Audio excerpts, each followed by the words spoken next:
सो आप लोग से मैं थोड़ा यही समझना चाह रही थी कि क्या एक टीचर के लिए ये टेबल, ये ग्राफ्स पढ़ना आसान होगा? सबके अलग अलग कौशल होते हैं। कोई टीचर लैंग्वेज का होगा, कोई साइंस के होंगे, कोई मैथ्स के होंगे, जिनको थोड़ा सा आइडिया होगा इन टेबल्स और ग्राफ्स का। तो सबके स्किल्स अलग अलग होते हैं, है ना? टीचर्स अलग अलग चीजें पढ़कर आए हैं। तो अगर मैं हेलो। उन्हें ऐसे, मेरी आवाज हेलो। आ रही है? हाँ, मैं पंकज बोल रहा हूँ। जी पंकज जी। हाँ, मैं यही कह रहा था जो रामबाबू सर ने कहा और जो आप अभी उसको एक्सप्लेन कर रही हैं कि this is data analysis not interpretation. तो इंटरप्रिटेशन जो ये इस टेबल के आधार पर किया जा सकता है, और जो इस टेबल को समझ पाएगा, जो क्लियरली अंडरस्टैंडेबल होगी, and that can not be for everyone, it may be वेग टू सम पीपल। जैसा कि आपने कहा कुछ लोग वर्बल एबिलिटी वाले हैं, तो अब जैसे फॉर एग्जांपल जो लैंग्वेज वाले हैं उनको पता ही नहीं पड़ेगा, उनको देख के ही मतलब अजीब सा लगेगा। तो इसको स्टेटमेंट फॉर्म में या इसको रिपोर्ट हमको इंटरप्रेट करना होगा डेटा का। एकदम। सो आप, जो पंकज जी ने कहा कि आपने एक अच्छी रिपोर्ट बना दी, आपने सारे उसमें सुंदर सुंदर टेबल डाल दिए, ग्राफ डाल दिए, वो सब तो बढ़िया है। पर अगर आप उसके बारे में लिख कर नहीं देंगे आपको, क्योंकि आप नहीं जानते, हो सकता है लैंग्वेज टीचर पढ़ ले, लैंग्वेज टीचर ना पढ़ पाए, मैथ्स टीचर पढ़ ले, मैथ्स टीचर ना पढ़ पाए। सबके अलग अलग स्किल सेट होते हैं ना, सब अलग अलग टीचर्स के भी कौशल होते हैं। तो इसलिए बहुत जरूरी होता है कि आपने अगर स्किल वाइज परफॉर्मेंस दे रहे हैं, तो आप नीचे उसके ऊपर पूरा एक पैराग्राफ लिखें, स्टेटमेंट लिखें, बुलेट पॉइंट्स में भेजें कि इस चीज में अच्छा था, इस चीज में और सुधार हो सकता है। अगर आप इस पे काम करेंगे तो इस पे काम करने से आपकी दूसरी स्किल भी और बेहतर हो सकती है। तो एक आपको डेटा एनालिसिस सीख रहे हैं, जो आप पूरा ये असेसमेंट साइकिल सीख रहे हैं, आपका एंड प्रोसेस यहाँ पे होगा।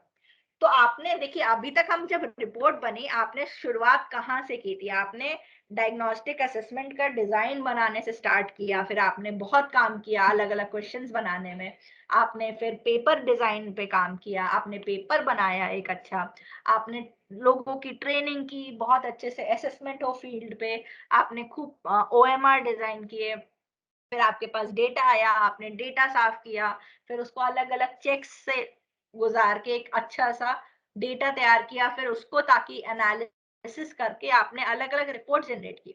बट मेरा फाइनल ऑब्जेक्टिव क्या है कि टीचर्स बच्चों की पढ़ाई में और अच्छे तरीके से मदद कर सके।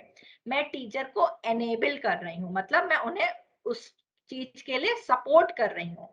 तो उसके लिए मुझे उनको ऐसी चीज देनी पड़ेगी जो उनको समझ आ सके और जो उनके लिए फायदेमंद हो। यहाँ तक के प्रोसेस में ये चीजें आप और मैं समझ सकते हैं, पढ़ सकते हैं, और उसको जो इन वो आइडियाज हैं उस पे इन्फर्स हैं, वो कर इन्फ्रेंस निकाल सकते हैं। बट आगे जो हमें लिखना है टेबल के बारे में, जो टीचर को स्टेप्स उठाने हैं, आपको वो लिख के देने पड़ेंगे कुछ कुछ आइडियाज के थ्रू। कि आप जैसे अगर बच्चों को बोल रहे हैं कि उनको शब्द की और वोकैबुलरी जो है वो बिल्ड करनी चाहिए, तो आपको बोलना चाहिए कि आप पॉइंट्स में लिख के दे सकते हैं कि आप बच्चों को और नए बुक से कहानियां पढ़ाएं और नए चीजों से पढ़ाने की कोशिश करें। तो ये हमारा फाइनल पूरा स्टेप होगा कि हम उन्हें पूरा पैसेज में लिख के दें कि आगे चल क्या रहा है।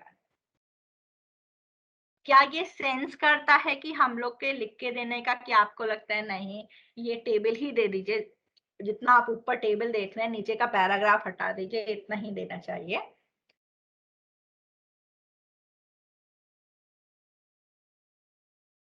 इसमें कोई अपना कुछ ऐड करना चाहेंगे अपने साइड से पॉइंट? जी शंकर जी। नहीं मैडम, दोनों ही होने चाहिए। उससे क्या टीचर को जो आइडेंटिफिकेशन हो जाएगा और क्लियर हो जाएगा कि उसके आगे करना क्या है बच्चों के साथ। तो दोनों ही बेटर रहेंगे इंक्लूड एकदम। करना। तो जो अभी फॉर्म में है, जहाँ पे टीचर कोशिश भी करे पढ़ने की, एक टेबल भी पढ़ने की कोशिश करे कि कैसे हो रहा है, और ये भी देखे कि हमने क्या पूरा निष्कर्ष निकाला है इस टेबल से, कि उन्हें क्या करना चाहिए, क्या समझना चाहिए, बच्चों को कैसे समझाना चाहिए।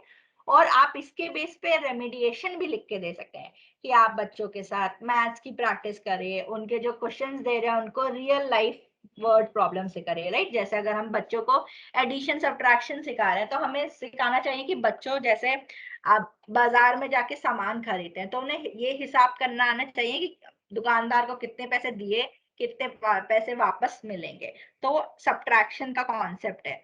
तो उसको सीखने के लिए बच्चा अगर घर पे भी थोड़ा इन सब चीजों से प्रैक्टिस करे तो आप इस तरीके से भी सब्ट्रैक्शन को सिखा सकते हैं। जरूरी ही नहीं है कि ब्लैक बोर्ड पे ही आप 2 डिजिट लिख के माइनस करना सिखाएं, राइट।